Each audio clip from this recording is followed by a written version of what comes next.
Buongiorno a tutti, a nome del Circolo Vittoriese di Ricerche Storiche. Come di consueto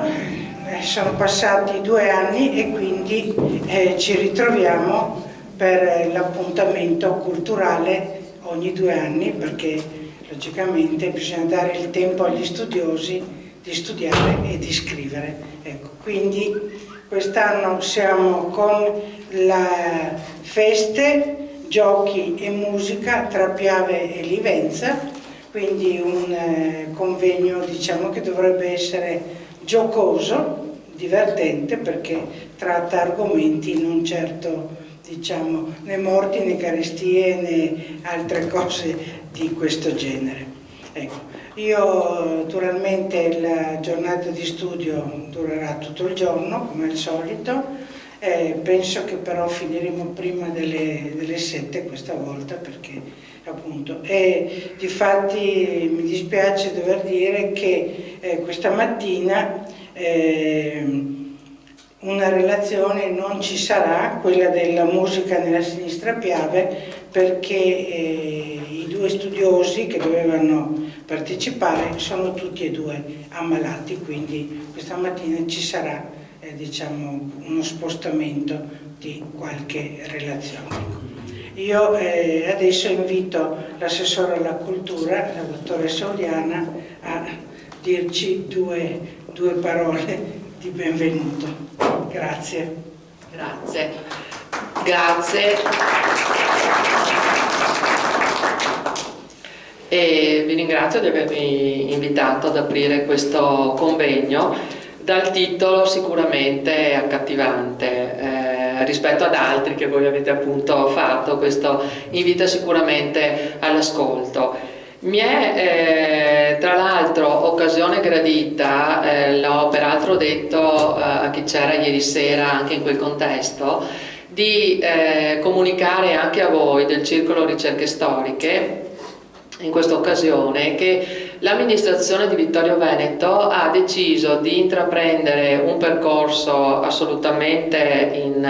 in salita e decisamente faticoso, che è quello che ci porta alla realizzazione del dossier per la candidatura a Città Italiana della Cultura 2018. È una decisione che abbiamo preso e sono contenta di comunicarvelo oggi in questa occasione, dopo ovviamente un certo travaglio, perché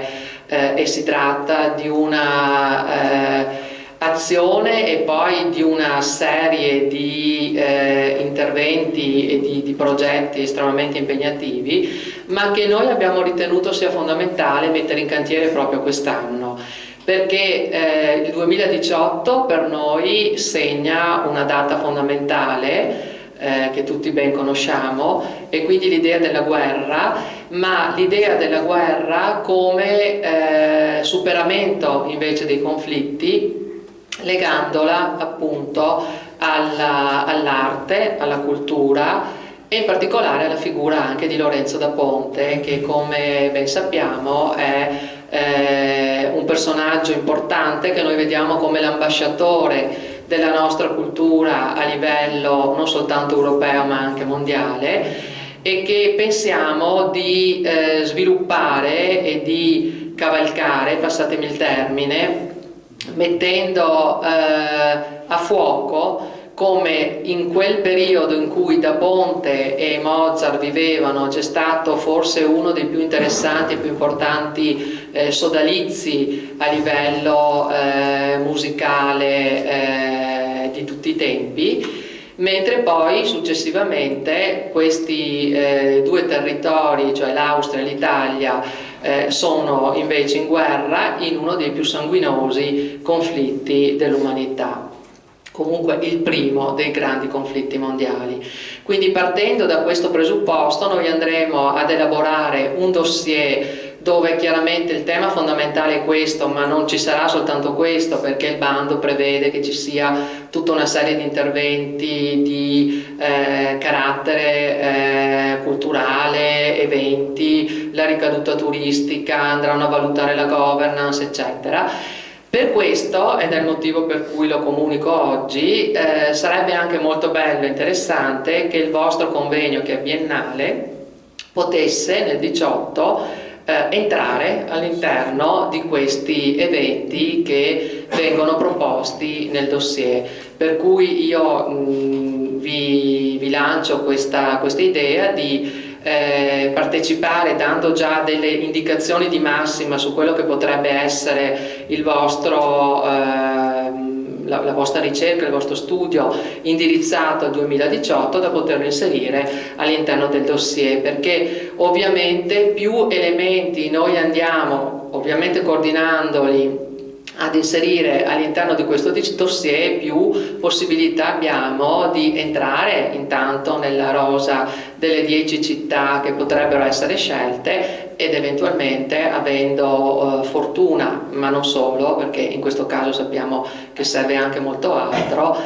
poter magari risultare la città della cultura del 18. Quindi io intanto vi do un in bocca al lupo per la giornata di oggi, a cui non potrò ovviamente prendere parte fino in fondo, ma soprattutto vi chiedo possibilmente di dare una mano anche in questa direzione. Grazie. Grazie.